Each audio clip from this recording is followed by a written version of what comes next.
Hello and welcome to another TLDR Explains video. In this one, we're going to be doing our best to explain the ongoing conflict between Armenia and Azerbaijan, which has escalated over the last few days. Before we get into it, I'm Zach. I know I don't normally do voiceovers, but I write some of the scripts for the China and Global Affairs videos, which Ben and Jack occasionally have some pronunciation issues with. So to remedy this, I've offered to do the occasional voiceover for them. If you don't like my voice and you prefer Ben or Jack with the occasional pronunciation error, please say in the comments. I genuinely won't mind. Anyway, if you like videos like this, then be sure to hit the like button to let us know. Also, you can subscribe to the channel to make sure you never miss a thing. And we also have videos dedicated to US and European news, and a channel which produces sort of 4-minute daily news briefings. All of those can be found linked in the description. Alright, so before we get on to the recent skirmishes, it's worth giving a bit of context. The skirmishes are over a contested region called Nagorno-Karabakh, also known as Artsakh. This mountainous forest region, which has an average elevation of over 1,100 meters, is considered by most of the international community to sit in the west of Azerbaijan, so to the east of Armenia. Until 1918, it was part of the Russian Empire, as were both Armenia and Azerbaijan, so no one was really arguing over it. However, when the Russian Empire fell in 1918, both the First Republic of Armenia, as it was then called, and the Azerbaijan Democratic Republic claimed it for themselves. There was a brief war over the area in 1920, but this didn't get the chance to come to a conclusion because Soviet Russia reclaimed the area in 1923. To avoid conflict, Russia put Nagorno-Karabakh within the Azerbaijan SSR, but gave it some political autonomy. At this point, it was known as the Nagorno-Karabakh Autonomous Oblast. However, as the Soviet Union started to collapse in the late 1980s, Nagorno-Karabakh, which at the time was by population 80% ethnic Armenian, decided it was time to jump ship, and the legislature voted to join the Armenia SSR.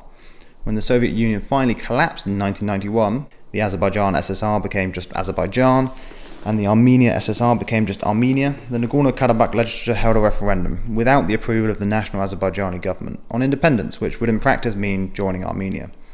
The ethnic Azeri population boycotted the referendum, which meant that 99.98% of voters voted in favour of independence. A few months later, in early 1992, full-on war broke out between Armenia and Azerbaijan over the area. By the time any sort of ceasefire was agreed in 1994, Armenia had taken Nagorno-Karabakh and much of the surrounding land between Armenia and Nagorno-Karabakh, coming to about 19,000 square kilometers of Azerbaijani land, so about 20% of Azerbaijan's total landmass.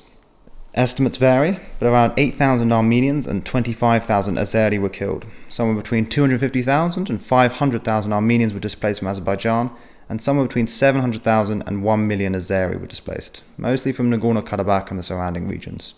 Anyway, this has left Nagorno-Karabakh in a sort of limbo. It's considered by most of the international community to be a bit of Azerbaijan, but it's de facto controlled by the Republic of Artsakh, which is basically just Armenia. There have been occasional skirmishes and escalations since then, but the recent skirmishes are by far and away the biggest, and this is, it seems, for 3 reasons. Firstly, Azerbaijan, thanks to its oil-driven economy, now has a larger military than Armenia. Secondly, for wider geopolitical reasons, Turkey seems to be backing Azerbaijan. And thirdly, the US seems relatively uninterested in mediating the conflict this time around. Before we go into these reasons in detail, just a brief overview of the conflict so far. On September the 27th, Azerbaijan fired artillery on Nagorno-Karabakh, killing 18 people, including a woman and a child, and injuring about 100. Azerbaijan says it was responding to artillery fire, but Armenia claims the attack was unprovoked. Armenia then fired back, killing 5 Azeri. In response, Azerbaijan declared a state of war against Armenia, and Armenia declared martial law.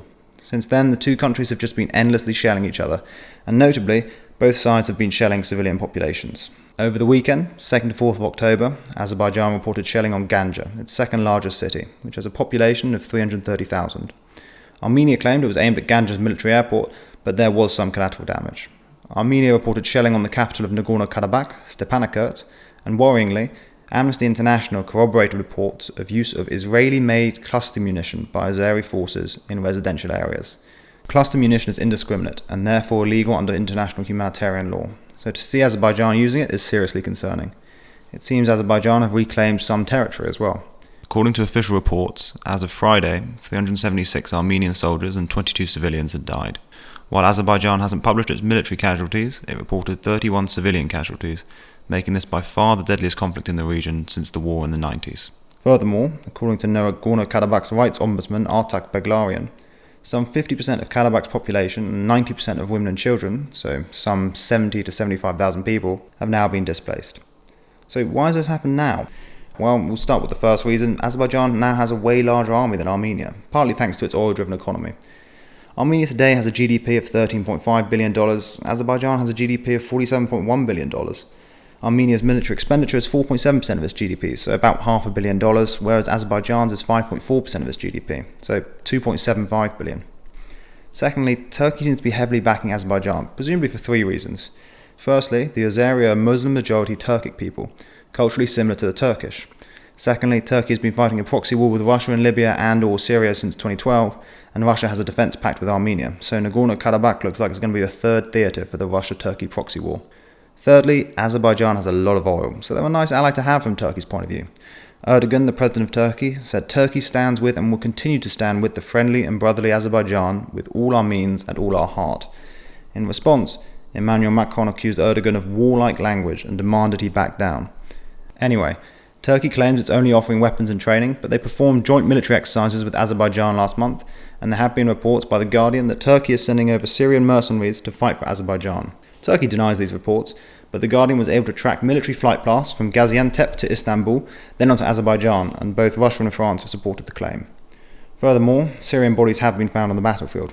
Perhaps most worrying is that, according to The Guardian report, Syrians were being recruited as early as September 22nd, which is 5 days before the first rally of artillery, which makes the current conflict look premeditated. Turkey's presence also raises tensions because of the history of the Armenian genocide, when the Ottoman Empire systematically killed 1.5 million Armenians between 1915 and 1923. In fact, the Armenian Prime Minister Nikol Pashinyan described Turkey's support for Azerbaijan as a policy of continuing the Armenian genocide and a policy of reinstating the Turkish Empire. The third and final reason the conflict looks to be so deadly this time round is that the US just isn't interested. The US was one of 3 chair members of the Minsk group, along with France and Russia, that successfully negotiated the ceasefire in 1994.